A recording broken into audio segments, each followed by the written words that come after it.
Ah, donc c'est une interview de Jean-François Alain. C'est la première fois qu'on fait un clap sur un début de. Ouais, ça met la pression là d'un coup, ça m'a tendu. Ça vous aidera pour le son, le machin. Allez.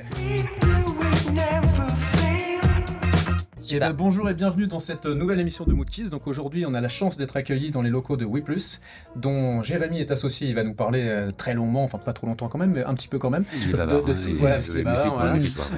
Il va nous parler de We+, et de tout ce qu'il fait autour de cette activité. On est très honoré aussi d'accueillir Jean-François Alain aussi dans cette émission Mood Kids. Voilà, qui va nous parler aussi de plein de choses qu'on va challenger. Voilà. Jérémy, tu nous parles un peu de tes actualités de Oui. We+. Donc ici, là, on tourne en fait chez We+. Donc We+, c'est une société de production audiovisuelle. On a deux branches. Une branche film institutionnel et une branche documentaire pour télé et ciné. Et en fait, on s'était dit que ça pouvait être hyper intéressant de montrer qu'on était partenaire déjà de Mood Kids, et puis pour la soirée qu'on a organisée. Exactement. Voilà. Il y a quelques jours, une super soirée. Exactement. Avec Jean-François qui a fait une super présentation pendant la projection de l'OSS. C'est un peu loin déjà, mais j'ai des bons souvenirs. Il y a des vagues souvenirs qui reviennent. Oui, j'ai des vagues souvenirs, des sortes de réminiscences, des flashs. Oui. Mais la structure qui organisait la projection avec Jean-François, c'était Les Compères, qui est une association d'éducation à l'image et de distribution. Donc on va faire de l'éducation à l'image avec des films qu'on a pu produire et on va débattre, faire des projections débats. Et en même temps de distribution avec des films qui ne nous appartiennent pas, mais qu'on va essayer de diffuser en région centre, notamment. Et là, pour les 10 ans, nous avons invité Jean-François. Et j'ai remarqué que tu avais bien appuyé le Oui+. Alors, Parce que toi, t'as dit On va Oui+. peut-être en faire un débat, en fait. Il faut savoir qu'on a eu un débat avec Jérémy avant le tournage, et je lui ai dit, mais si on dit plus, machin, il me dit, mais écoute, je vais être honnête avec toi, même nous on sait pas comment on le dit. Voilà. Même dans l'équipe, on n'est pas d'accord. En fait, j'ai décidé que c'était We+, de manière très... En plus, on est une coopérative, donc c'est pas du tout vertical, mais là, pour le coup, j'ai pris une décision très verticale. C'est court, c'est concis, c'est efficace, on a bien compris toutes les teneurs de tous ces projets, et c'est très bien d'avoir des projets comme ça, en province notamment, parce qu'on est situé à Tours, comme l'équipe de Mood Kids, donc c'est très intéressant. Donc aujourd'hui, Jean-François est sur le plateau, on est très content parce que nous, dans Mood Kids, on est passionnés de ciné, tout le monde, dans toutes les émissions qu'on a pu faire, quand vous nous suivez, vous savez qu'on a toujours des petites... apostrophes, des petites parenthèses ciné. Et donc aujourd'hui, c'est un véritable honneur de recevoir Jean-François qui, je vais présenter, qui est très modeste déjà, qui est très modeste. Disons que c'est sympa, c'est sympa. C'est sympa d'avoir remplacé celui qui pouvait pas venir. C'est vrai que bon, c'était le seul qui voulait venir. C'est ça. Et du coup, on est vraiment très content. Et Jean-François va savoir pourquoi au fur et à mesure de l'émission, parce qu'effectivement, on a Jean-François, c'est le scénariste de OSS quand même, donc la trilogie, entre autres évidemment, mais c'est aussi un auteur de renom sur tout ce qui est parti Les Guignols, les émissions Les Guignols, Groland, tout ça. Le mieux c'est peut-être que tu nous parles un petit peu, sans peut-être rentrer, tu nous dis tout ce que tu veux nous dire de toi, et surtout d'un petit peu de tout ce qui a fait ton histoire aujourd'hui, les grandes étapes. Mais attends, je suis vieux, mais ça va être hyper en deux parties, deux sous-parties, introduction, conclusion, saison 1, et puis aussi les actualités aujourd'hui, tout ce que sur les projets. Je vais faire très rapidement. J'ai commencé par la radio, où j'étais animateur pendant que j'étais étudiant. Et puis après, ça a moins marché en radio. J'ai écrit pour un imitateur. Après, je fais très rapidement. Après, j'ai écrit pour Team Seat très longtemps. Oui, beaucoup de films avec Team Seat. Puis c'est One Man Show. Okay, Ah, ok, d'accord. Fait très longtemps. Là, maintenant, il a arrêté. C'était le dernier il y a 2 ans maintenant. C'est vrai, Voilà. Et puis, j'ai travaillé au Guignol assez longtemps, 6 ans. Ensuite, je travaillais à Groland. Et puis, j'avais envie de faire du cinéma. Et donc, j'ai fait pas tant de films que ça, finalement. Et aussi... Enfin, j'ai fait Mais des bons, c'est ça qui compte. Non, et aussi les pas bons. C'est juste culte aujourd'hui, c'est tout. Aussi les pas bons. Je fais que les cultes, moi. Mais je suis content d'avoir fait OSS 117, je suis même fier. Et ensuite, j'ai fait aussi une série sur Arte, qui s'appelle Le Service de la France, qui était un peu dans le même esprit. Et là, je suis en train d'écrire une autre série. Voilà. Ah, voilà, donc c'est ça. projet. Et on peut connaître le thème de cette série Pas du tout. Oui, vaguement, la conquête de l'espace. Ah, ok. Mais du côté français. Très bien. Voilà. Très bien. Voilà, parce que moi, quand j'étais gamin, j'étais fasciné par la conquête de l'espace, comme tous les gens de ma génération. Et cette passion a disparu. Et elle est revenue avec cet homme un peu fou qui s'appelle on voit pas de qui tu parles. Voilà. qui est très très inquiétant, mais enfin bon. Et elle est quand même revenue. Maintenant, les gens à nouveau s'intéressent. Mettre leur portable pour se réveiller, pour regarder ce qui se passe. Alors c'était à une époque, les Apollo allaient dans l'espace et on s'en foutait quasiment. Tellement il y en avait eu, voilà. Mais juste, donc les blagues Groland, c'est toi? Ah non, là j'en ai pas. J'ai écrit beaucoup de sketchs parce que maintenant Groland est quasiment une grosse partie en rediffusion et j'en ai encore beaucoup qui passent. Mais je suis parti il y a longtemps, mais j'en ai écrit beaucoup. Ouais, j'ai écrit beaucoup de sketchs, beaucoup de fiction. Okay. Et une question qu'on pose à tous nos invités en général sur nos émissions, c'est, je vais commencer par toi, Jean-François. Étais-tu un sale môme quand tu étais petit? Est-ce que j'étais un sale môme? Ouais. Et d'ailleurs, l'es-tu toujours si c'est le cas, si c'était le cas? Aujourd'hui, oui, ça c'est certain. J'étais un môme dissipé. Donc j'étais dissipé à l'école. D'un autre côté, comme vous le voyez, je porte des lunettes. Et je porte des lunettes depuis toujours. Et ça a été un cauchemar.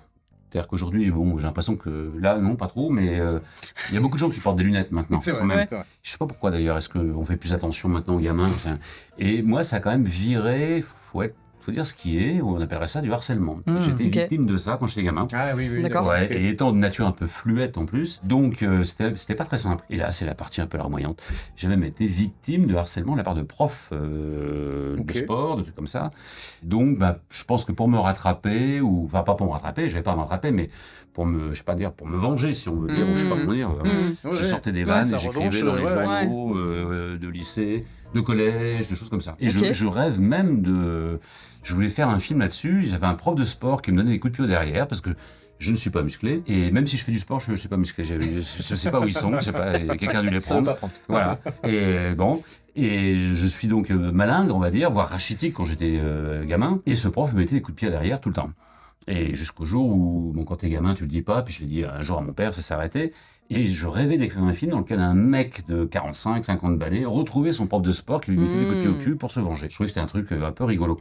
Donc j'étais le sale môme avec une tête comme celle que j'ai aujourd'hui, avec des lunettes, l'air sérieux. Donc ça se voyait pas. Notamment au lycée Balzac à Tours où j'étais. J'étais un des gros déconneurs de la classe, mais les profs ne le voyaient pas. Voilà. Ouais, il était sous couverture. Ouais, oui, c'est ça, exactement. Voilà. Et souvent, au premier rang, je me mettais au premier rang, ce qui faisait rire mes potes, et puis voilà. Oui, cool. Donc un sale môme. Oui. Un sale môme. Donc on a un peu gardé quand même cette âme d'enfant, du coup, et de sale môme aujourd'hui. Ouais. Ok. Et toi, Jérémy, étais-tu un sale môme quand tu étais petit? Non, moi j'étais insolent. Alors je sais pas si c'est sale môme ou pas. Ah, tu fais partie de la catégorie des sales mômes. Insolent. Moi je répondais, moi. Ah ouais? Je répondais en cours, etc. Pour dire, moi j'ai une anecdote où j'ai fait une course de cochons en fait dans une salle. Donc en fait on s'est levé. Alors comment on faisait? On se mettait à quatre pattes puis on a vraiment fait tout au long de la salle. Donc d'accord. Donc t'as initié ça? Malade. Mais pourquoi vous avez fait ça? C'était juste pour rire. Wow. Parce que la prof nous adorait. Et en fait elle était fan de David Bowie et donc on avait caché son poster de David Bowie pendant cette salle-là. Donc elle comprenait pas. Elle arrive, il y a des gens qui courent à quatre pattes autour des tables. Elle se dit mais déjà où je suis? Et ensuite elle voit que son poster de David Bowie est parti. Madame Godet. Ok. Je m'en souviens. Big up Madame Godet, du coup. Après cette année d'enseignement. Et elle m'avait dit, vous m'avez donné une bouffée d'air, parce qu'en fait, ça changeait de son quotidien. Mais le rapport entre les cochons et les... Parce que je crois qu'en fait... Moi, cette question m'a totalement échappé, vous l'avez remarqué là. Je sais pas pourquoi ça me revient, mais je sais plus, il devait y avoir un truc avec Spider Cochon, avec les Simpsons et tout. Il y a un truc dans le genre. Spider Cochon, mais... Spider Cochon. Il peut marcher au plafond. Oui, c'est pas au sol, mais on pouvait pas marcher. Mais Spider Cochon et Simpson, évidemment. Il y avait quelque chose, mais bref. C'est drôle, Spider Cochon. Exactement, ça c'est très drôle. Ça c'est très drôle, fallait démarrer par ça. Il fallait peut-être démarrer par ça. Ça n'a pas sens. Ok, maintenant tout le monde a l'image de toi en tête, Spider Cochon. Un cochon barbeux, ça me va bien. Un cochon barbeux. Génial. Habillé avec une tenue Spider-Man. Et dans cet univers un peu enfance, est-ce que vous aviez un jouet quand vous étiez petit qui a marqué un peu votre enfance, ou est-ce que, un jouet, un jeu, peut-être que vous avez même encore aujourd'hui ou pas? Tu m'en as parlé d'un. Lequel? Tu m'as dit le Milborn. Ah oui, j'en ai racheté un gros classique pour le coup. Là, un vrai classique, un jeu de société. Mais le Milborn, merci, parce que... Alors, je sais pas comment il est aujourd'hui, j'en ai racheté un il y a 10 ans à peu près. Je trouvais que les cartes étaient magnifiques. Le jeu, je crois que c'était rigolo. Oui, le jeu, oui, la mécanique est sympa. Mais vous vous souvenez des cartes? Ouais, les avec cartes. les pneus Oui, crevés, pneus etc. crevés. Bleu, avec Ah, moi j'aime beaucoup tout ce qui est logo, calligraphie, tout ça.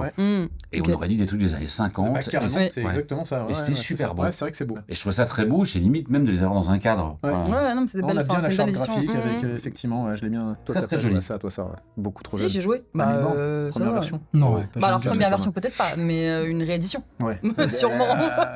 Réédition Pokémon, quoi. Je sais pas si ça Ouais. existe, mais. Avec tout le respect que j'ai pour les on- âges autour de cette table. On joue encore au Milborn, ouais. Oui. Ah oui, c'est vrai. Ah oui, à fond, Bah, il fait à partie fond, des à classiques fond, à fond. de jeux de Ouais, société ouais, pour le si. coup, oui, le c'est vrai, Milborn, oui, oui. On joue beaucoup encore en Milborn. Il est encore intégré à tous les catalogues de Noël, Bien dans sûr, tous on les. vend tout Oui, le temps oui. à Noël, ouais, bien sûr, ouais. Non, toi, mais Jérémy comme jouet, oui, bah, ça c'est un jeu. C'est un jeu de société. C'est un jeu, c'est pas Un jeu de jouet. société, Ouais, ouais. mais si, j'ai un jouet que j'ai toujours. J'ai mon nounours. Bah ouais, mais. Ok. Mais je Bah, l'ai encore. ouais. Ça, c'est tellement tendre. Ça, C'est beau. Ouais, ouais, Et c'est C'est beau. je l'ai encore, quoi. Et quand les gens viennent chez moi, j'ai mon lit d'enfant aussi. Les gens vont se dire, mais c'est quoi ce malade Il dort toujours dedans et avec son nounours. Il fait le cochon et l'autre, il a son lit d'enfant. Et j'ai mes grands-parents momifiés à côté. Waouh, Non, mais c'est cette très très beau ce émission que nous j'ai fait. Non, échappe, non, mais- Swatch. Et j'ai mon lit d'enfant parce qu'il est très particulier, c'est lit. Voilà. Donc mes parents m'ont donné ça. Et j'ai mon nounours. Voilà. Le lit d'enfant, j'ai pas de souvenir, mais le nounours, oui, qui est complètement pelé, mais. Ok. Ah ouais. Et donc quand les gens viennent chez moi, ils disent ah c'est marrant d'avoir racheté un nounours. Ben non, j'ai pas racheté, c'est mon nounours. Ouais, ouais, Voilà. ouais. Ça veut dire qu'il est quand même plutôt bien entretenu s'il pense que. Non, il est pas en forme. Non Faut pas. Non, il est Ok. pas en forme. Mais mes parents l'avaient acheté en Allemagne parce que je sais pas pourquoi. Il y a beaucoup de, j'imagine, il y a beaucoup de peluches en Allemagne. Je ne sais pas pourquoi. Ok. J'en sais rien. Voilà. Donc c'est ça, je l'ai encore. Ok. T'es resté sur le fait qu'il soit allemand, le nounours, et puis voilà, t'as écrit par rapport Ouais. à ça. Et puis après c'est parti. Et Ouais, après, ça c'est- waouh. s'explique. C'est Ouais, fou, ça ça s'explique, s'explique, ouais. Tout ça partie d'un nounours. Ouais. Ok. Et toi, Jérémy? En jouer, je sais pas.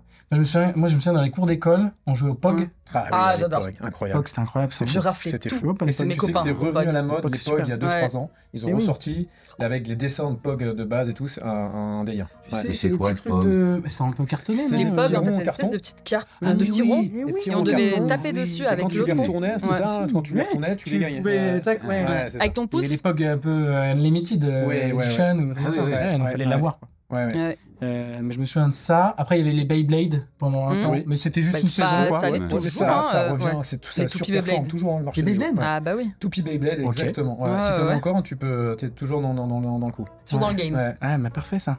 Mm. Et sinon, j'ai le Puissance 4, moi, qui me vient en tête. Ok. Ouais, Puissance 4, j'aimais bien. Un classique aussi pour le coup. Ouais, Et ça, c'est là, des on choses voit qui se quand même perdent le gap de génération quand même. Mon nounours.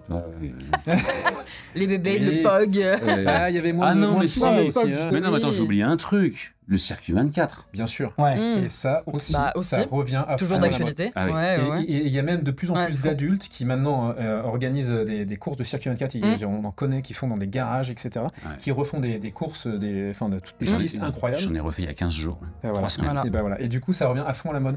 C'est génial. Et c'est avec les compteurs et tout. En plus, c'est un peu modernisé. Voilà. Il y avait plusieurs marques. Il y avait une marque qui était vraiment géniale qui s'appelait Circuit 24. Circuit 24. Ça, c'était la première où ils ont Ah, fait des choses vraiment très stylées. Ouais. Puis après, il y a un Dans autre ta truc qui Carrera. s'appelait Psychiatrique ou je sais pas quoi, Là, mais qui était de moins bonne ouais. qualité. Mais Circuit 24, c'est vraiment. Circuit 24, c'était le truc. Et maintenant, je sais que Carrera Mm. fait des choses magnifiques aussi. Et ça revient à fond à la mode. Ah, Même j'adorais j'ai vu ça sur YouTube et tout. Il y a des plein de vidéos. j'adorais, je faisais des C'était avec le truc comme ça Ouais, là exactement. ouais. Ah bah oui, bah si, oui, si, bah je oui, vois, bah c'est oui. bon. Parce que là, j'étais là, putain, j'arrive pas à rentrer dans la conversation, Ouais, je sais pas de quoi il parle et ouais, tout. Tu fais là, je vais Non, sortir c'est mon bon. bière. Ouais, en fait, c'est bon. Je faisais des compétitions à C'est l'époque, énorme, ça. comme aujourd'hui il y a toujours ça, j'imagine des correspondants anglais. On avait Oui. des correspondants Oui, anglais. oui. Et mon correspondant anglais qui habite à Cambridge, et il en avait un, et moi j'en avais un, mais c'était pas le même, il faisait un truc anglais. Et on faisait des compétitions. Mais énorme. Ah ouais, C'est fou avec les petites lamelles là que tu remets bien sur le truc. Oui. Ouais, c'est tout un. Ça y est, tu toi, peux t'as compris. changer. On l'a c'est bon, senti. là, je l'ai, Ça y est, je vois. Jérémy, là, ça a mis du Je temps. suis avec, là, ça a mis du avec. temps, c'est bon, Je vais c'est rejouer bon. avec. Ouais, ok. Et c'était génial ça, génial. Par Ouais. contre, tu y as rejoué il y a pas longtemps. Ouais, alors j'y ai rejoué pour. Mais j'ai le temps de raconter ça. Bien sûr, on est là autant de temps. On qu'il prend le faut. temps. Alors, Ouais, Non, on si elle en est a pas envie. bien l'anecdote, Ouais. c'est coupé au montage. Eh ben, non, elle est assez marrante, Ouais. je crois. Ah, t'as pas dit que c'était en streaming live Ah merde. Non, je suis allé voir un ORL parce que j'ai chopé une connerie avec le Covid. Bon, voilà, peu importe, lié aux oreilles. Bon. Et je vois qu'il y a un circuit 24. Le mec m'ausculte, me regarde, machin. Bon, et il y a un circuit 24 en face. Ah. Et ouais, mais pas Ah, c'est pour les enfants. Ah, ok. Il a dit oui, c'est pour les gamins, machin, tout ça. Puis il me dit mais c'est, vous allez voir. Et il me fait faire un test auditif. Et donc dès que t'entends un bruit, bah, t'appuies sur la poignée du circuit 24. Trop bien. J'adore l'idée. Et moi j'ai une petite question aussi pour toi Jean-François. C'est vrai que l'univers du cinéma est quand même assez vaste sur différents sujets et parfois on connaît pas forcément en fait justement les différents métiers, les différents corps de métier aussi qui le composent et notamment ça paraît être un peu peut-être abstrait pour certains, enfin le métier de scénariste, producteur, réalisateur par exemple. Mais comment comme toi en fait on en vient à devenir scénariste? Comment on se dit dans notre tête que ok je vais faire un scénario, je vais imaginer et puis je vais être scénariste? Alors il y a plusieurs façons de le faire. Il y a des gens qui veulent le faire des gamins parce qu'ils savent que ça existe ou des choses comme ça. Moi, je l'ai fait de manière empirique. D'accord. C'est-à-dire que j'aime le cinéma depuis toujours. En écrivant, j'ai écrit comme ça. J'ai pas fait d'école. J'ai fait une école qui n'a aucun rapport avec ça. Okay. Et j'ai écrit donc au début, comme je te disais, les journaux. Même à Tours, j'ai écrit avec quelqu'un qui s'appelle Arnaud Vivian. Vous connaissez peut-être. Arnaud Vivian, il est critique au Masque et la Plume sur Inter, il est critique littéraire. D'accord, il a tenu une rubrique dans l'IB il y a longtemps, sur la télé, tout ça. Bon, c'est vraiment un chouette journaliste, enfin un très grand journaliste. On faisait le journal du lycée à Balzac ensemble. Donc j'ai toujours écrit. Puis après, ça a pris des formes. J'ai fait de la radio par hasard. J'ai fait des sketchs au Guignol. Alors, c'était en direct, les Guignols, mais il y avait une partie enregistrée au milieu. Il y avait un sketch techniquement qui était fait pour que les marionnettistes puissent se reposer parce que tu peux pas tenir plus de 2 minutes 30 avec les bras. C'est super lourd, vraiment. Et donc, j'ai pris plaisir à écrire ces sketchs. Et c'est comme ça que j'ai eu. Je pensais pas que je pouvais écrire des scénarios. Voilà. Je pensais que c'était trop compliqué. Ouais. Voilà. Ok. Mais effectivement, quand on ne connaît pas, alors il y a scénariste, producteur, tout ça. Mais après, il y a un autre monde fascinant dans le cinéma, c'est le plateau de cinéma. Ça, c'est fascinant. Et le scénariste, il n'est pas souvent présent sur les plateaux, de temps en temps, j'imagine. Mais alors ça, non, pas non plus, en cinéma, jamais. Il est invité, quoi. Il est invité à faire un tour. Voilà. Pour aller voir comment ça se passe. En série, oui. D'accord, ok. Ah oui, parce que maintenant, on a ce qu'on appelle le statut de showrunner, donc qui vient des États-Unis où maintenant on va te dire qu'une série elle est créée par un tel, c'est une série d'un tel, on ne parle pas du réalisateur, on te parle de l'auteur. C'est l'idée. D'accord. Et qui pour le coup est sur le plateau et le chef carrément du plateau. D'accord. À la place du réalisateur. C'est vrai que dans le service de la France, du coup, on voit ton nom encore plus souvent. Enfin, du coup, oui, j'étais sur le plateau. Mais le statut de showrunner n'était pas... le producteur, on voulait pas vraiment. Donc c'était un petit peu compliqué, mais enfin, j'étais quand même sur le plateau tous les jours et tu es là pour t'assurer que le texte est suivi. C'est ça. Voilà. Alors, c'est pas une police, hein, mais c'est-à-dire que c'est très lourd de tourner une série. Très, très lourd. Et le cinéma, ça coûte cher. Le cinéma, la télé, ça coûte cher. Chaque minute perdue coûte cher. Donc, on mutualise tout, on rationalise tout, les décors, les comédiens, tout. Donc, faut que ça aille très vite. Donc, on n'a pas le temps de faire beaucoup de prises. C'est pour ça qu'il faut des comédiens qui connaissent le texte sur le bout des doigts.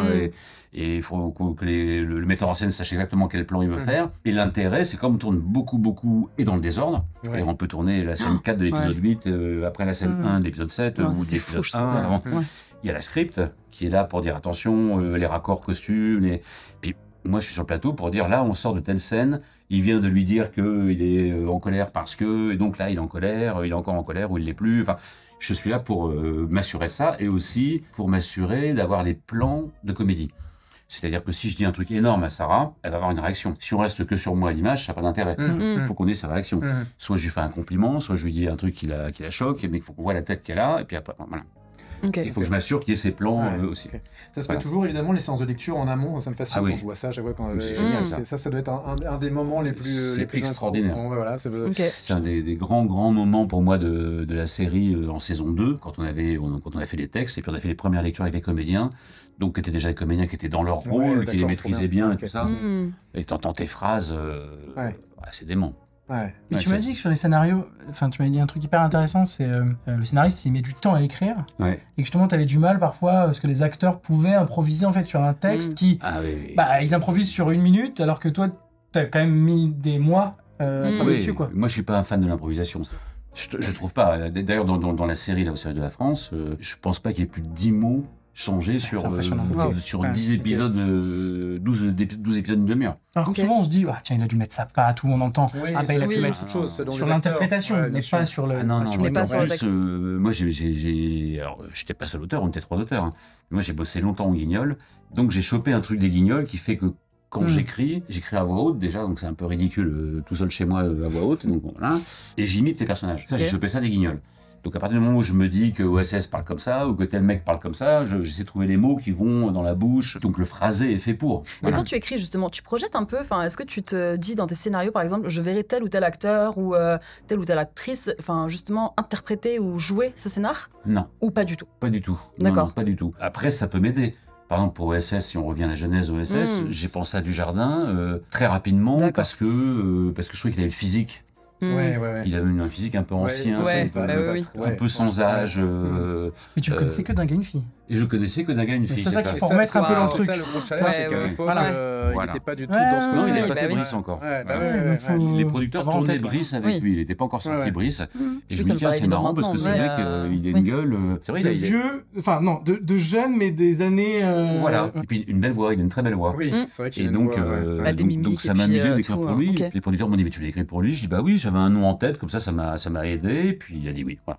Ok, waouh. Mais non, sinon je pense pas là pour la prochaine série, il y a des comédiens que j'aimerais bien avoir parce que comme c'est une série qui se passe dans plusieurs pays, je trouve que ce serait rigolo d'avoir des comédiens étrangers, italiens, américains, espagnols. J'aimerais bien. Parce je vais beaucoup au cinéma, il y a beaucoup d'acteurs que j'aime beaucoup. Mais après, non, j'écris pas particulièrement pour. Non. Ok. Bah écoute, merci beaucoup en tout cas Jean-François, et on va continuer un peu sur cette lignée questions et on va accueillir avec nous Corentin qui est un grand fan aussi de OSS 117 pour le coup, et il va te poser quelques petites questions un peu, voilà, tu verras, tu vas découvrir au fil de l'eau. D'accord. C'est là où je pars. Et c'est là où Jérémy, on le remercie. Mais merci Jérémy. Avec ta photo de classe. Voilà, on peut voir la photo de classe avec le... Mais photoshopée au cas où tu n'as pas de barbe. Je vous donnerai une photo de moi enfant que vous pourrez afficher, je vous autorise à afficher. Ok, super. Et c'est un plaisir de vous recevoir. Merci. Merci beaucoup à toi surtout. Ouais, non, mais merci à vous. Corentin, notre grand fan d'OSS. Grand fan, ouais. Ah bah chouette, merci. Il nous fait des imitations tout le temps au bureau. Très bon en imitation, Corentin. Très bon en imitation.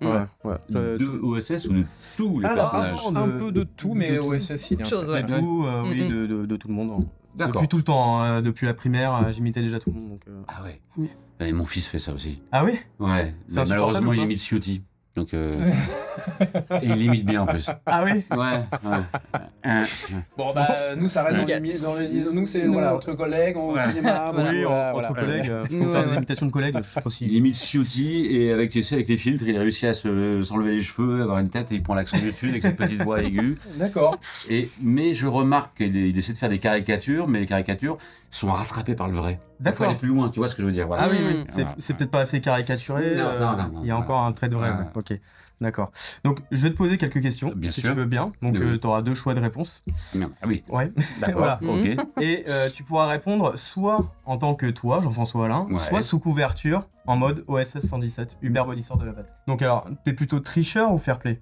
Là, il se dit, je vais répondre sous couverture ou je vais répondre... Et là, qu'est-ce que je réponds moi ou je réponds... Fair play? Fair play. Wagon-lit ou lit couchette? Wagon-lit. C'est lit couchette. Lit couchette? Oui, lit couchette. Je ris parce que j'ai écrit une scène hier soir qui se passe dans un lit couchette. Voilà. Bah voilà. D'accord. Vraiment hier. Pour la série. Vraiment pour la série. Comme quoi, le hasard fait bien les choses. Oui, voilà. Et je me suis posé la question de savoir mais quelle est la différence entre un wagon-lit et un lit couchette. Et je vais me passer 1 heure sur Internet à savoir si le train bleu existait, comment il s'appelait avant. Enfin, tu vois. Donc, oui, je suis... On sent de toute façon dans toutes les créations donc, il y a des trains. Et on a galéré. Je suis trop long, ça va ou... Ah non, pas du tout. Dans le Sage de la France, on avait un train avec un train couchette et tout ça. Dans la 2e saison, on a galéré parce qu'évidemment, on n'a pas des... C'était Arte, on n'a pas des moyens colossaux. Et voilà un des métiers du cinéma qui est rigolo. Enfin, des astuces de cinéma. Et on n'a pas trouvé de train couchette. On tournait en Belgique et on n'avait qu'un train normal. Et à un moment donné, il fallait qu'il soit en couchette. Alors on s'est dit, mais comment on fait? Il faut tout réécrire. On ne pouvait pas réécrire. Tu ne peux pas réécrire à 3 jours de tournée, c'est impossible. Et finalement, on a eu une idée. C'est que quand il fait jour, c'est le train. On a fait le train normal. Et quand il fait nuit, on a installé des folies. Et personne n'a rien vu. D'accord. Sauf que nous, ça nous a pris 15 jours le chou. Ah oui. Pendant 15 jours, tu te dis, mais comment on va faire? Les gens vont le voir, personne n'a rien vu. Il y a eu plus de réflexion à savoir comment vous alliez faire plutôt qu'à. Parce que c'est comme OSS, comme ça fonctionne sur les clichés et sur ce que tu connais déjà. Bah, les gens se disent, bah oui, on a un lit couchette, puis voilà. Et du coup, j'ai une question par rapport au cinéma d'aujourd'hui et au cinéma d'il y a 10, 20, 30 ans, avec aujourd'hui l'arrivée du numérique et à l'époque où pour moi, enfin, voilà, en tant que passionné aussi de ciné, je trouvais que dans les années 90-2000, les réals, ils avaient des idées magiques pour essayer de nous faire croire n'importe quoi. Aujourd'hui, beaucoup de choses se passent avec l'ordinateur. Toi, en tant que scénariste, qu'est-ce que et puis de passionné, et puis d'expert dans le métier, comment tu interprètes ça? Est-ce que ça, tu te dis ouais, c'est vrai que je trouve ça moins excitant parce que tout est possible maintenant en fait, ou faut vivre avec son temps, ou moi je sais que à titre perso, je suis un peu nostalgique parce que quand je voyais tous les reportages sur la manière dont ils créaient les films dans les années 90, je trouvais ça fascinant. Aujourd'hui, c'est vrai que quand je regarde un film où il y a des effets spéciaux à gogo et tout, je me dis ouais, bah de toute façon, c'est simple quoi maintenant, c'est assez plus simple. C'est-à-dire que est-ce que tu as vu Fury Road, Mad Max Fury Road? Il est incroyable. Il est incroyable parce que justement, il y a très peu de numérique. Et c'est ça, et voilà, et ça, moi je suis pour ce cinéma, alors tout le monde s'en fout, mais en tout cas je suis pour ce cinéma, parce que je trouve que c'est là où il y a, et même quand tu es réel et toute la quintessence et comment tu arrives c'est ça pour moi faire du cinéma, et c'est vrai que Fury Road c'est un exemple. C'est un exemple, alors que Furiosa était un peu plus numérique déjà. Mais je me suis fait une réflexion, je vais pas mal au ciné, et je voyais les bandes annonces l'autre jour, et que ça soit les dessins animés, ou que ça soit les films de super-héros, dont moi personnellement j'en peux plus, vraiment j'en peux plus, mais c'est au-delà de peu en pouvoir. Je comprends parfaitement. Et j'ai aimé les Sam Raimi, j'ai aimé les Batman, et je me disais, mais c'est les mêmes vannes, que ça soit des lions en numérique, le Roi Lion, il y a la suite qui sort en numérique là, que ça soit, je sais pas quel truc de super-héros, que ce soit Sonic adapté du jeu, tout ça, c'est les mêmes vannes, c'est la même ironie, avec plein de politiquement correct parce que il faut que ça plaise au monde entier. C'est sûr. Et c'est les mêmes vannes, c'est t'es sûr c'est une bonne idée? C'est pas par là qu'il fallait aller. Alors, bon, on est là pourquoi déjà bon.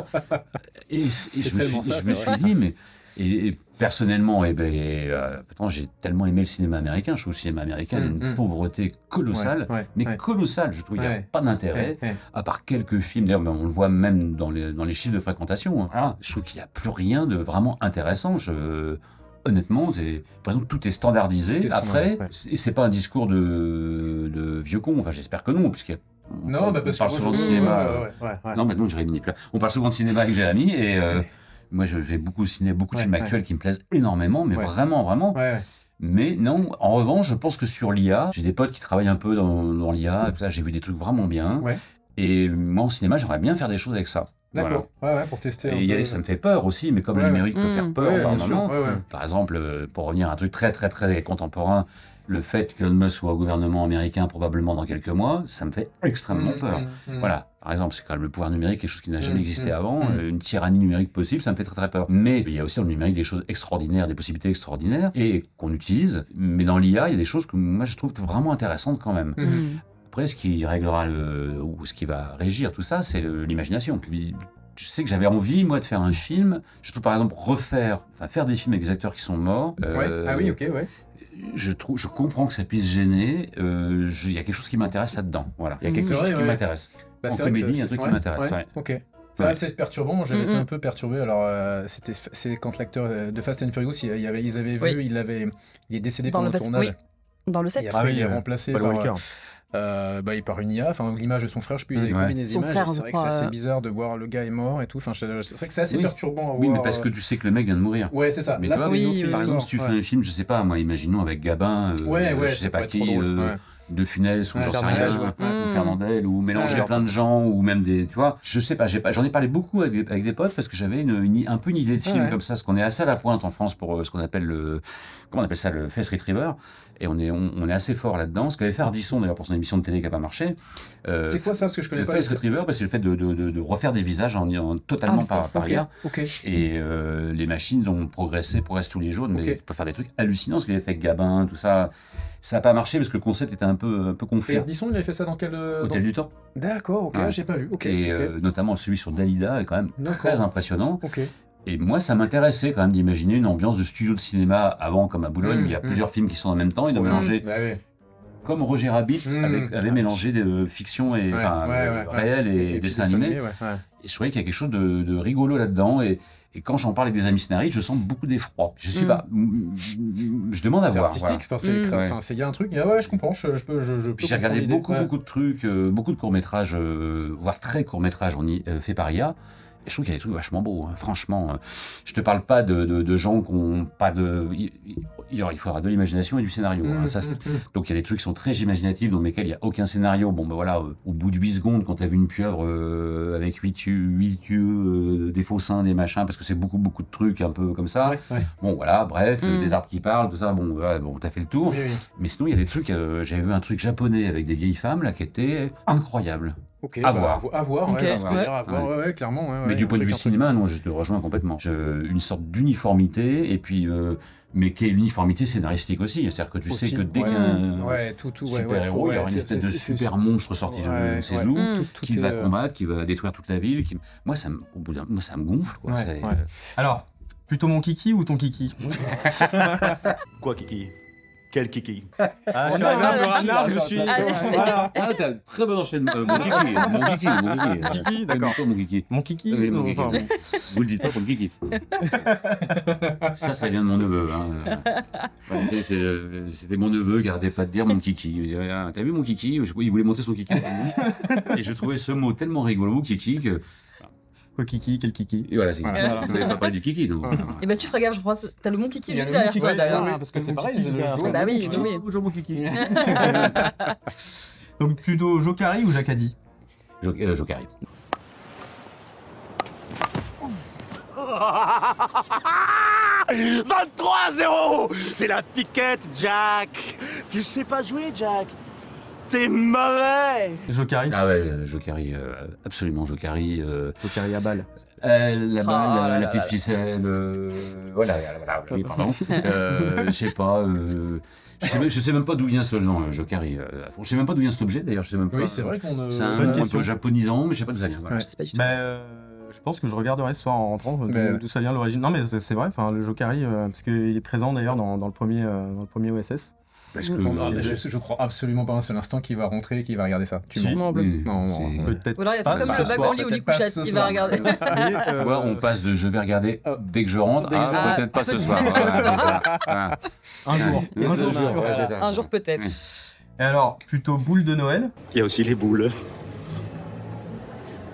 À Noël? Ou rire d'Hubert?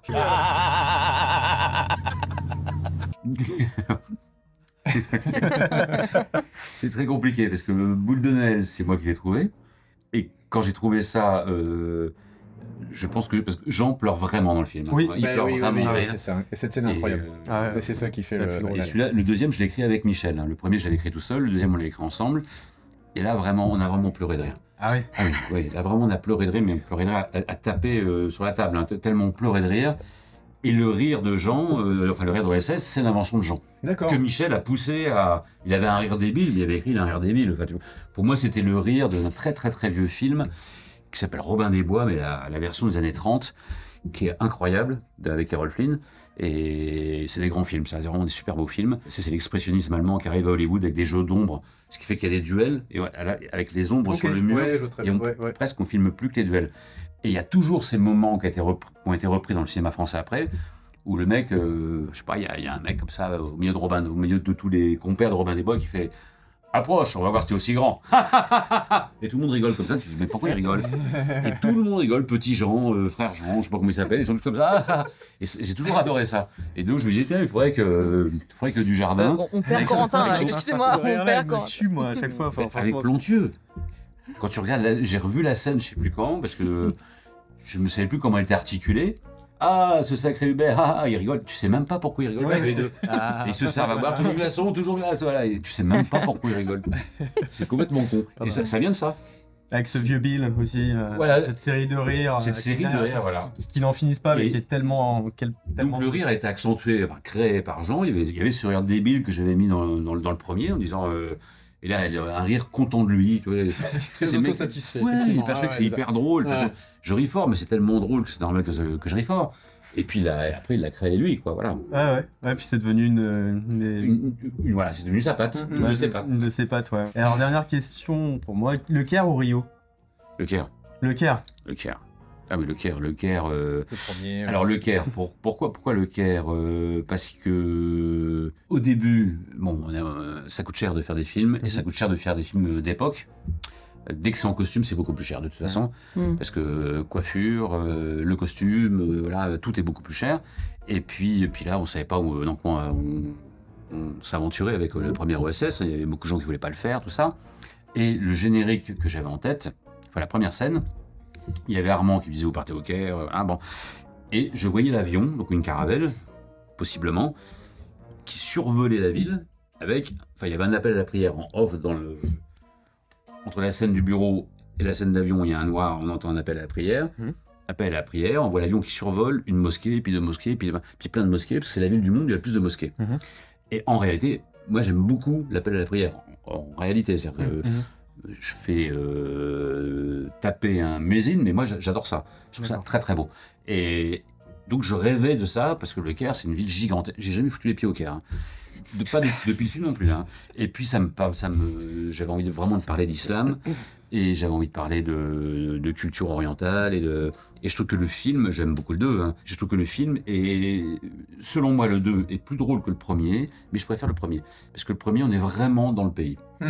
Et on est tout le temps dans le pays, on parle de la religion, on parle arabe. Alors c'est pour les gens qui sont d'origine égyptien, c'est pas d'arabe égyptien, c'est pas du classique, c'est ce qu'on appelle du darija, c'est du dialecte marocain. D'accord. Mais on parle arabe, on parle de musique, on parle de religion, on parle du statut de la femme, on parle de tout ça, et on est vraiment dans le pays comme dans un Tintin. Et c'est pour ça que c'est celui-ci et Rio, alors que je trouve incroyable sur plein de trucs, hein, vraiment sur les vannes sur l'antisémitisme, les vannes antisémites même de OSS, tout ça, sur la Shoah et tout, les vannes sont incroyables. Et puis voilà, et puis il est très très beau, et puis c'est Brasilia, c'est la même époque que l'homme de Rio. Oui, l'homme de Rio, bien sûr. Ouais. Et donc, mais non, vraiment le Caire. Ouais. Ah, puis c'est le premier, hein. De toute façon, ouais, c'est ça aussi. Le 2, on a des attentes, forcément. Le public a tout alors, des je ne dis pas pour le 3, c'était le. Puis alors le 3, le 3, c'était. Mais j'ai l'impression d'être dans une marmite depuis pendant 5 ans, et qu'on est en train de cuire en disant c'était horrible. L'attente était trop grande. Trop grande, bien sûr. Bah oui, c'est sûr. Puis en plus, les gamins qui ont 20 ans aujourd'hui sont fans de OSS. Sont fans de OSS, genre tout le monde est fan. Non, mais beaucoup sont fans, mais ils connaissent 6 minutes du film, ils connaissent des best-of d'Internet sur YouTube. Quoi. Voilà. Et un film, c'est pas un best-of, il faut qu'il y ait des moments où il n'y a pas de vanne. Et puis, donc, on était tellement attendus, et si on faisait la même période que le 1 ou le 2, on nous aurait dit qu'il faut la même chose. Donc, moi, je voulais faire années 80, et Bedos, ça voulait faire une réal un peu années 80, on dit c'est pas la même chose, c'est moins bien. Après, on peut discuter de film moins bien, peu importe. Oui, mais de toute façon, j'ai l'impression que c'était un peu infaisable. Enfin, ça a été fait, et c'était tant mieux. Moi, il y a plein de choses que j'aime dans le film. Mais c'était trop long. C'était trop long. Clairement trop long. T'as fini tes petites questions? Oui, j'ai fini mes petites questions. Est-ce que ça te va, les réponses? Très bien, impeccable. C'est bon? J'aurais pas espéré mieux. En même temps, il va pas te dire non, tu recommences. Oui, c'est ça. Non, tu recommences du coup. Non, puis là, il doit filer pour le regarder Joe Carré sur Internet. Exactement. Vu qu'il peut pas ce soir, apparemment. Ouais. Alors moi je vais japonais ou pas japonais, Joe Carré? Je sais pas. On peut prendre des paris. Est-ce que quelqu'un peut regarder en direct, s'il vous plaît, et nous donner le... Oui, en plus il y a des... ou basque, oui, parce que c'est vrai que c'est un peu les mêmes formes de raquettes. Américain, Joe Carré. Ok, tu Joker? Non, je dirais peut-être japonais. Basque. On dit dans studio basque. J'aurais jamais pensé basque. En fait, c'est les mêmes raquettes en même temps. Donc j'y pense, c'est un peu quand il joue contre les murs avec ces petites raquettes là. C'est un peu la même forme. Pourquoi le Joe Carré dans OSS? Alors, quand j'étais gamin, je jouais avec mon père au Joe Carré et pensant que c'était japonais du coup. Et je ne sais pas pourquoi j'écris le scénario, mais moi j'écris pas d'une manière très. C'est pour ça que j'en écris pas beaucoup. Je mets un temps de dingue. Je suis pas très ordonné comme garçon, donc j'écris plutôt des dialogues, des bouts de scène, puis après j'essaie de voir s'il n'y a pas une histoire qui se dégage, et ça se sent un peu, faut dire ce qui est.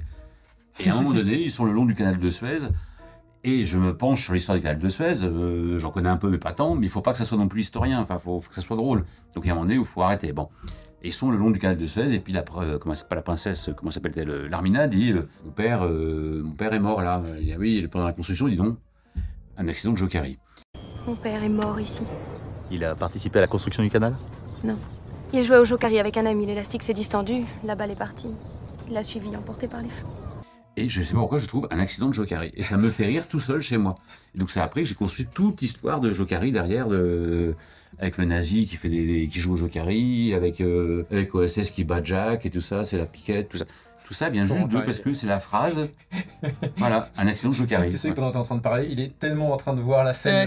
C'est la piquette, Jack, 23-0. Ouais, c'est ça. Et c'est juste à cause de ça. D'accord. Je sais pas pourquoi, parce que il est mort, oui, dans la construction. Non, un accident de jokari. Je sais pas pourquoi j'ai trouvé ça, et ça m'a fait beaucoup rire. Puis après, j'ai écrit tout le truc sur le jokari, voilà. En même temps, c'est très marrant. C'est très marrant. C'est vachement. Alors, une autre petite question. Dans quel film Hubert aurait-il eu toute sa place? Attends, il y a un film français ou américain, n'importe quel film, mais ce personnage, il aurait pu évoluer. Voilà, tu veux dire en tant qu'Hubert? Ouais. La Grande Évasion, parce que c'est quand même un archétype, c'est-à-dire qu'il nous fait rire parce que c'est un archétype, mais c'est un peu les archétypes des années 60 quand même. Dans les films, t'as encore des films qui sont faits comme ça d'ailleurs, où les gens sont sans aspérité, dans un film sérieux, pas dans une comédie, mais ils seraient dans un film sérieux, ça c'est sûr. Ils seraient dans un film de guerre, dans Le Jour le plus long par exemple. Ok. Tu vois, dans Le Jour le plus long où il y a... J'ai pas revu ça depuis je sais pas combien de temps. Ça fait longtemps aussi. Je sais pas comment c'est. Le week-end à Zuid-Côte. C'est de qui ça? Bon, ça je l'ai plus. Ça c'est Henri Verneuil. Il doit y avoir Belmondo et puis plein d'acteurs américains où chacun joue 45 secondes un truc archétypal et lui jouerait le français, comment dire, avec un peu d'humour mais un peu dragueur mais qui est là pour sauver la patrie. Ok. Tu vois, je le vois pas dans une comédie. Vous pensez à quoi vous? Bah un film pas du même style, justement, comique, où justement il aurait eu toute sa place, peut-être en tant qu'Hubert, avec son rire. Moi, je pensais à ça l'autre jour. La différence, pour ceux qui l'ont vu, entre la série d'Arte et OSS 117, la série d'Arte, elle peut déconcerter parce que l'humour est un peu plus raide, je trouve. Il n'y a pas de clown. Jean, c'est un clown. Ils sont tous débiles. Et ils sont tous, débiles, tous timbrés, ou tous, mais tout le monde. Tandis que dans les OSS, il n'y a que lui qui l'est. D'accord. Tu vois, et les gens se disent mais il est super brillant. C'est ça qui rend le truc super con. Ouais, c'est ça. C'est Slimane qui se dit ça. Voilà, non, je pense qu'il faut qu'il soit confronté à des gens sérieux. D'accord. Okay. Ouais. Tu vois, par exemple, alors, pour revenir à une question précédente, quand il est avec le gardien de la SCEP, bah, il imagine que le gardien il a 7 ou 8 enfants et qu'ils vivent dans un gourbi. Voilà. C'est vrai que cette scène, et donc, ça, l'air de rien, ça parle quand même de la vision qu'ont les gens du Maghreb, et pas forcément que dans les années 50, un peu aujourd'hui aussi. Voilà, ça parle de ça. Voilà, quand il dit il faut arrêter l'écriture, voilà, les poulets partout, enfin je sais plus c'est la phrase exacte, il s'agirait de grandir et tout ça, c'est quand même... Je pense qu'il y a un paquet de gens qui disent ça aujourd'hui sans rire. Oui, c'est sûr. Oui, tout à fait. Et le film a 20 ans, mais... Pas 20 ans, 18 ans. Ok, bon bah une réponse un peu... on pensait pas à ce type de réponse, mais c'est très très intéressant. C'était toute la discussion qu'on avait avec Michel, c'est-à-dire qu'il faut que ce soit un film sérieux. Donc OSS c'est un film sérieux, c'est-à-dire tout le monde se prend au sérieux, tout est traité sérieusement, et les acteurs jouent super sérieusement. Moi j'aime pas beaucoup les comédies dans lesquelles les acteurs jouent en disant oui c'est pour rire. Tu sais, on accentue les choses, ou il y en a plein de comédies comme ça. Et j'aime bien que ça soit comme les comédies anglo-saxonnes, comme moi, je suis un fan de Ricky Gervais par exemple. Et Ricky Gervais, tu vois, il est bon. Enfin je sais pas, Peter Sellers, tu vois, des gens comme ça. Et donc sérieusement, ou les Monty Python, si vous avez connu les Monty Python, bien sûr. On joue droit, alors qu'on joue n'importe quoi. Tellement décalé mais droit. Donc moi j'aime beaucoup ça. Et là dans OSS, tout est sérieux. T'as l'impression qu'ils font tous un film sérieux, alors c'est complètement idiot. Ok, bah merci pour cette réponse. Comme on est dans l'émission des Salmômes, on fait toujours des flashbacks un petit peu sur notre enfance. Toi, quand tu étais enfant, passionné de cinéma quand tu l'as dit, quel était ton réalisateur préféré? Et aujourd'hui, est-ce qu'il y aurait un réalisateur, alors quand tu étais enfant, avec lequel tu aurais rêvé collaborer? C'était lequel quand tu étais enfant, et aujourd'hui, qui te ferait rêver? Extrêmement bizarrement, quand j'étais enfant, je n'allais pas au cinéma. On va pas refaire une pause où chacun va expliquer. C'est le moment sérieux. Non, je n'allais pas beaucoup au cinéma et j'ai rattrapé tout ça après. J'ai rattrapé ça vers 16-17 ans. Ce qui fait que j'ai un rapport avec certains films très curieux, qui n'est pas le rapport qu'ont les gens de ma génération avec ces films-là. Par exemple, il y a des films, Le Clan des Siciliens, par exemple, moi je n'aime pas. J'aime pas parce que je l'ai pas découvert à la télé avec mes parents. Un peu triste de dire que La Grande Vadrouille n'est pas un de mes films préférés, loin de là. C'est vrai que je suis pas fan non plus. Il y a des trucs comme ça. Des trucs où on t'impose un peu, limite si tu dis j'aime pas. Mais t'as plus de recul, tu l'as tellement vu. Je suis fait de cette culture après tout seul. Quand j'étais étudiant ou au lycée, grâce à des émissions de télé à l'époque, notamment Patrick Brion qui faisait le cinéma de minuit et tout ça, et où j'ai connu plein de metteurs en scène. Alors oui, il y a beaucoup de metteurs en scène que j'aime beaucoup, donc beaucoup sont morts. Je suis un passionné de Melville, par exemple, voilà. Pas trop pour les scénarios, mais pour la forme, pour donc le samouraï, l'armée des ombres, le cercle rouge, pour la façon de composer les plans, pour le côté hiératique. J'ai revu le samouraï il y a pas longtemps avec La mort de Delon, j'ai revu ça, que j'ai vu je sais pas combien de fois. Et c'est incroyable quand tu vois l'influence qu'a eu ce film sur tout le cinéma asiatique après. J'ai beaucoup aimé Wes Anderson très longtemps. Très intéressant aussi, c'est très réaliste aussi. Là, je m'en lasse un peu. Et puis après, il y a des trucs qui vont peut-être un peu vous étonner, mais je suis très fan d'Emmanuel Mouret, par exemple. Voilà, je sais pas si vous connaissez Emmanuel Mouret. Redonne-moi des noms de films. C'est principalement pornographique, mais non, c'est des comédies, n'importe quoi. Je connais. Parce que j'ai entendu sur tes canets. Il y a eu un gros blanc là. Non, c'est par exemple, il y a un film qui vient de sortir qui s'appelle Trois sœurs, non, Trois cœurs. C'est sorti là hier ou avant-hier ou il y a 3 jours. C'est celui qui a fait Les choses qu'on dit, les choses qu'on fait. C'est Changement d'adresse. Celui qui a fait Embrasse un baiser s'il vous plaît. Ah bah non, bah ça, voilà. Ce sont des films de marivaudage, que pour moi c'est un des plus grands directeurs d'actrices vivants en France. Et dès qu'une actrice joue chez lui, je trouve qu'elle est dingue. Kiberlin, enfin pas les petits noms, Kiberlin, Efira, Le Doyen, Julie Gaillet. Mais si, il y a un film qui a fait Mademoiselle de Jonquière. Oui, d'accord, ok, d'accord. Donc c'est quelqu'un qui fait comme ça sous couvert de... Si on n'y prête pas attention, c'est très bavard, c'est du marivaudage, c'est de... Il n'y en a pas eu un... Alors je confonds peut-être avec Neil Schneider et... Si, bien sûr. C'est lequel celui-ci? C'est Les choses qu'on dit, les choses qu'on fait, donc ou celui d'après, Et donc celui-là j'ai adoré, c'est un pur marivaudage effectivement, et j'ai trouvé, j'ai adoré celui-là, mais j'avais pas le nom du metteur en scène. C'est fantastique. Ouais, ok. Et quand tu regardes après de près, tu vois qu'il y a quelques petits mouvements d'appareil, et je l'ai entendu à la radio il y a très peu de temps, sur Inter, je crois dire un truc, qui met une phrase qui m'a scotché. C'est très dialogué ce qu'il fait, très et puis c'est vraiment dialogué. C'est pas je veux pas prendre le mug, c'est je ne veux pas prendre le mug. Voilà. C'est pas je t'apporte quelque chose, je t'amène quelque chose à manger, c'est je t'apporte quelque chose à manger. Les mots sont choisis, précis. Ça se sent. Et il y a vraiment et il a dit un truc incroyable. Il a dit les dialogues sont l'écrin du silence.